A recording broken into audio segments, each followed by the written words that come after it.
Olá, meus amigos e minhas amigas, tudo bem com vocês? Eu sou Gustavo Eugênio do CGE, Consultoria e Estudos Jurídicos. E hoje, pessoal, eu estou aqui de volta para dar continuidade a essa série de vídeos do GE Responde. É isso aí, pessoal. Hoje eu vou responder a uma pergunta do Célio Ramos. É isso aí, mais um inscrito do nosso canal que me fez uma pergunta sobre gratificação, sobre a supressão da gratificação nos casos de atestado médico. Mas antes de mais nada, eu peço para que vocês acionem o sino de notificações, para que vocês continuem recebendo esse conteúdo. Peço também que vocês deem um like nesse vídeo e compartilhem esse vídeo, porque muitas vezes a sua dúvida vai ser a dúvida de outro inscrito, de outro colega, de outras pessoas e, por que não, às vezes até do seu cliente, que você pode colaborar com ele através de uma defesa, uma contestação trabalhista, uma inicial trabalhista. Pessoal, o Célio, ele foi bem sucinto na pergunta dele, ele não passou muitas informações, ligadas ao cargo dele ou sobre o que aconteceu. Mas eu vou ser também claro com ele, informar tudo com base na regra geral sobre gratificações e se falando também de atestado. Foi como eu disse, ele me perguntou de forma objetiva se a gratificação ela pode ser retirada uma vez que ele apresente atestados médicos. Mas antes de mais nada eu preciso explicar, para chegar a essa resposta, embora o direito seja muito subjetivo, sempre temos 2 ou 3 entendimentos, preciso relembrar com vocês como funciona a gratificação, quais são as características da gratificação. A gratificação, geralmente, ela é um salário-condição. O que isso quer dizer? Você não recebe uma gratificação à toa. Você recebe essa gratificação por um motivo. E por isso é chamado de salário-condição. Caso você funcionário ou você funcionário preencha determinada condição, você terá direito à percepção dessa gratificação. Agora, olha o outro lado aqui. Caso você não mais preencha esses requisitos da gratificação, da mesma forma, você não terá mais direitos a essa gratificação. Posso dar um exemplo aqui? Gratificação por cargo de confiança. Você foi contratado por uma empresa para realizar um cargo de confiança, ou então você já estava nessa empresa e você foi promovido a cargo de confiança. Se por algum motivo a empresa olhar para você, entender que você não mais mereça estar naquele cargo de confiança, por exemplo, você foi contratado por cargo de confiança, você sabe muito bem que no cargo de confiança você recebe uma gratificação de 40% e, logicamente, você não vai ter direito a hora extra, por exemplo. Você não vai ter direito ao intervalo de almoço, necessariamente. Você realmente vai almoçar, tudo certo, mas se por acaso, em determinados dias, você não conseguir tirar aquela 1 hora prevista pela lei, tá tudo bem, tá tudo certo. É porque você exerce cargo de confiança. O funcionário comum, ele tem direito a 1 hora de almoço. Se ele não tirar 1 hora de almoço, ele vai receber aquela hora extra pertinente. Você, como tem cargo de confiança, não, porque você já recebe mensalmente uma gratificação que compensa isso. e é o seu cargo de confiança. Então perceba aqui que nem sempre as pessoas conseguem avaliar dessa forma como raciocina o direito do trabalho. Então, em qualquer situação, qualquer gratificação, ela realmente pode ser retirada e não necessariamente ela será ilegal. Então nós temos que ver que existirão situações que essa retirada da gratificação ela será legal, em outras situações ela será ilegal. Por quê? Porque em regra, a gratificação ela é espontânea. Ela é paga pelo empregador de forma espontânea e de forma unilateral. Existe também, excepcionalmente, não é a regra, existe excepcionalmente as gratificações legais. Quer perceber um exemplo de gratificação legal? Gratificação legal é aquela prevista em lei. O 13º salário. 13º salário é lei. Quer um exemplo de outra gratificação que não seja espontânea? Que é a regra é a gratificação espontânea. Mas tem uma outra exceção além da lei, além da legal. Aquela gratificação que você encontra ajustada em convenções coletivas de trabalho.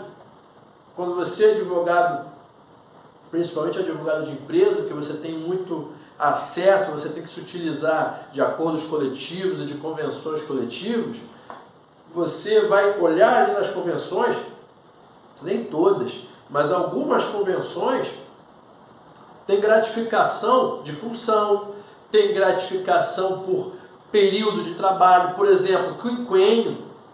Eu lembro de um caso de um cara que falava do quinquênio, eu não entendia o que era o quinquênio. Doutor, eu não recebi o quinquênio, Demorei para entender o que era o tal do quinquênio. Era o quinquênio. Essa empresa, com base na convenção coletiva, a cada 5 anos de trabalho daquele trabalhador, ele tinha direito a perceber o quinquênio. Era uma gratificação. Tem muitas empresas que têm o triênio. E é isso aí. Mas, em regra, a gratificação ela é espontânea. E ela é espontânea e ela é ligada a determinada condição. Se você não supre mais aquela condição, você vai perder. Então, nem sempre ela será ilegal. Aqui, quando eu digo que ela é uma gratificação espontânea, ela está lastreada, baseada em algumas características. Ou você vai receber a gratificação com base em uma determinada situação. Por exemplo, quando você vai cobrir férias de um funcionário, de um superior, além de você realizar a sua atividade, você vai realizar a atividade do cargo superior, do seu chefe, naquele mês, tá? Aí você recebe uma gratificação, você vai receber um valor a mais por estar cobrindo o seu chefe. Tome cuidado para estar tendo um acúmulo de função ali, mas digamos que esse acúmulo de funções seja legal. Não estou falando da questão de acúmulo de função toda hora, a todo momento, durante um vasto período do contrato de trabalho. Mas nessa situação você está cobrindo durante um mês. Muitas vezes é utilizado o salário de substituição. Nesse caso pode ter uma gratificação de função daquele mês. Além dessa situação, tem a função. Você pode receber uma gratificação com base numa função que você está exercendo. Seja um cargo de confiança, como na maioria das vezes é assim que funciona, mas também não precisa nem sempre, a gratificação nem sempre ela está atrelada ao cargo de confiança. como por exemplo, a quebra de caixa. Muitas empresas pagam quebra de caixa para aquele funcionário que trabalha no caixa, porque geralmente é comum, às vezes, no final do dia, ter uma diferença no caixa. E a responsabilidade é do caixa, do funcionário. Está tudo certo, a legislação prevê isso. Ele está cuidando do dinheiro do outro, se ele encontrar um valor a menor, ele tem que cobrir esse valor. Por isso, muitas vezes você encontra no contra-cheque do funcionário essa gratificação de quebra de caixa. A empresa espontaneamente já paga um valor de quebra de caixa. Ó, mensalmente, independente de você encontrar valor menor ou não no caixa, eu já te dou essa gratificação. Que nós estamos falando aqui de quebra de caixa. Além dessa, tem essa gratificação que eu já comentei com vocês sobre uma época especial. Por exemplo, o 13º salário, a gratificação natalina, é uma época especial. Além disso, temos outra espécie de gratificação que serve como incentivo.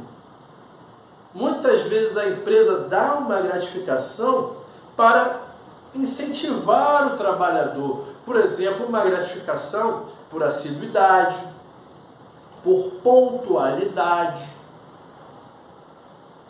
Muitas vezes acontece isso.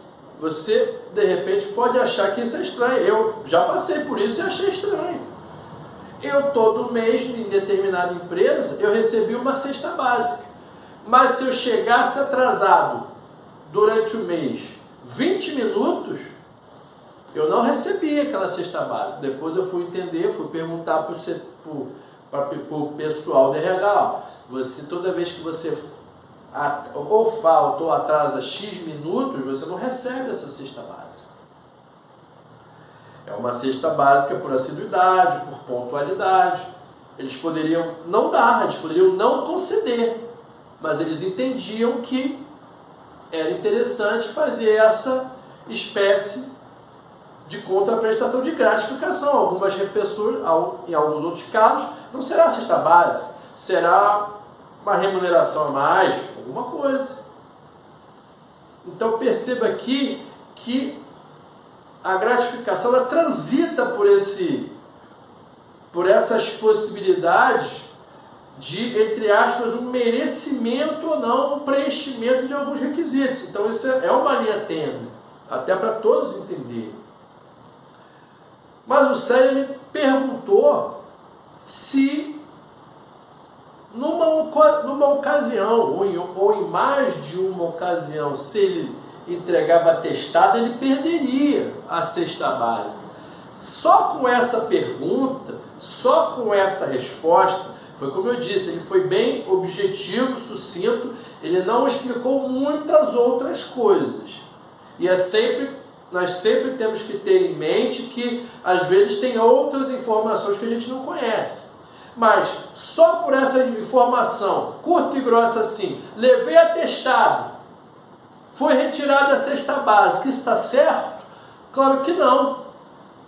Porque o atestado, em regra, ele abona a falta. O atestado, em regra, ele não abona só a falta, ele também abona o período que você não estava ali trabalhando. De repente, o atestado ele é um atestado parcial.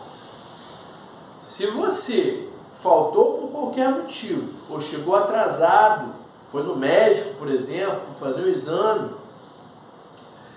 e trouxe atestado daquela parte do dia ou daqueles dias, provavelmente você será abonado daquela falta. Então é lógico que uma vez que a falta foi abonada, ou o atraso, ele não existe. Então não será descontado. Né? O raciocínio é esse. Mas a gente sempre tem que ir um pouco mais além, né? O advogado, a advogada trabalhista, ele sempre tem que buscar todas as informações, porque muitas vezes quando você está sentado na mesa de audiência, vem um monte de histórias, de informações à tona que você não tinha conhecimento. Eu gosto de conversar com meus clientes, na medida do possível, sempre presencialmente, porque às vezes tem informações que eles não sabem, às vezes eles seguram, eles não falam de informações que às vezes dão até maiores direitos a eles, só que eles acham que de repente aquilo não é tão relevante assim. Isso é muito comum. Então, nessa simples pergunta, a princípio, pode ter sido legal essa retirada, essa supressão da gratificação. Mas aí nós precisamos saber se ele levou atestado, se o atestado correspondia àquele dia, se o atestado era válido, se ele de repente trouxe o atestado no prazo.